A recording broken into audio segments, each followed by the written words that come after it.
नमस्कार, मी डॉक्टर सुप्रिया सराटे आपल्या सर्वांचे माझ्या यूट्यूब चॅनलमध्ये स्वागत करते। मित्रमैत्रिणींनो, कुंभमेळ्याबद्दल बऱ्याच लोकांच्या विविध धारणा आहेत। कुंभमेळा म्हणजे काय याबद्दल जाणून घेऊया।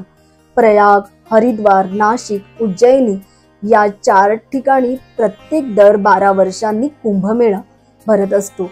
506 पेक्षा जास्त लक्ष लोक यावेळी या क्षेत्री जमत असतात। त्यामध्ये साधू, महात्मे, बैरागी वगैरेंची संख्या मोठी असते। अमृत प्राप्तीसाठी देवदानवांनी समुद्र मंथन केले तेव्हा धन्वंतरी अमृत कुंभ घेऊन वर आले, परंतु त्यातील अमृत पिऊन दानव अमर झाले तर पृथ्वीवरील प्राणीमात्रांना नाहक छळतील अशी काळजी देवांना वाटू लागली आणि त्यांनी इंद्राचा पुत्र जयंत यास धन्वंतरीच्या हातातील जो अमृत कुंभ पळून आणण्यास त्याला सांगितले आणि त्यांनी तसे केले। तेव्हा देवदानवांमध्ये 12 दिवस रात्री घनघोर संग्राम झाला। त्यावेळी तो अमृत कुंभ 12 वर्षांनी खाली पडला। त्यावेळी बृहस्पती, सूर्य, चंद्र आणि शनी यांनी त्याचे रक्षण केले। त्या 12 ठिकाणी वरील 4ही ग्रहांचे विशिष्ट समय कुंभ पर्व मानण्यात येऊ लागले। त्या 12 ठिकाणातील 4 ठिकाणे पृथ्वीवर असून ती म्हणजे पहिलं आहे प्रयाग, हरिद्वार, नाशिक आणि उज्जैनी ही ती स्थळे आहेत।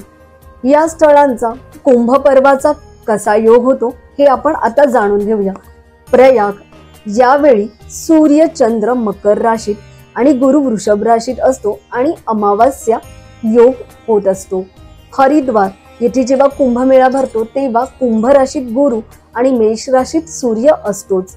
नाशिक मध्ये जेव्हा कुंभमेळा असेल तेव्हा गुरु सिंह राशीत आणि सूर्यचंद्र कर्क राशीत असतील।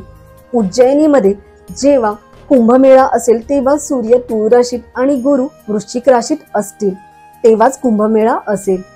14 प्रयाग म्हणजे काय हे आपण जाणून घेऊया। प्रयाग म्हणजे नद्यांचा संगम, हे सगळ्यांना माहीत असेलच। बहुतेक नद्यांचे संगम आहेत ती स्थळे आपल्याकडे पुण्यपद मानली जातात। भारतातील अशी 14 प्रयाग क्षेत्रे विशेष करून प्रसिद्ध आहेत। ती आणि तेथे संगम होणाऱ्या नद्या हे महत्त्वाच्या आहेत।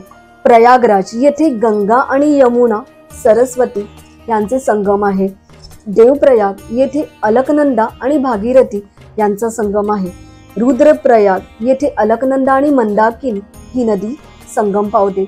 कर्णप्रयाग येथे पिंडरगंगा आणि अलकनंदा यांचा संगम होतो। नंदप्रयाग येथे अलकनंदा आणि नंदा या नदीचा संगम होतो। विष्णुप्रयाग येथे अलकनंदा आणि विष्णुगंगा यांचा संयोग होतो। इंद्रप्रयाग येथे भागीरथी आणि व्यासगंगा यांचा संयोग होतो। सोमप्रयाग येथे सोम आणि मंदाकिनी यांचा संगम होतो। भास्कर प्रयाग येथे भटवारी आणि सोम यांचा संयोग होतो। हरिप्रयाग येथे हरिगंगा आणि भागीरथी यांचा संयोग होतो। गुप्त प्रयाग येथे नीलगंगा आणि भागीरथी यांचा संयोग होतो। श्याम प्रयाग येथे श्यामगंगा आणि भागीरथी यांचा संयोग होतो। केशव प्रयाग येथे अलकनंदा आणि सरस्वती यांचा संयोग होतो। सूर्यप्रयाग येथे मंदाकिनी आणि अलसतरंगिणी या नद्यांचा संयोग होतो। अशा प्रकारे हे नद्यांचे संगम आहेत। मित्रमैत्रिणींनो, आपल्याला ही माहिती कशी वाटली कमेंटद्वारे नक्की कळवा। आपल्याला याआधी याची माहिती होती का तेही आम्हाला कमेंटद्वारे कळवायला विसरू नका। धन्यवाद। मित्रांनो, आपल्याला आमचा व्हिडिओ आवडला असेल तर नक्की लाईक करा, शेअर करा आणि चॅनलला नवीन असाल तर सबस्क्राईब करायला विसरू नका। धन्यवाद।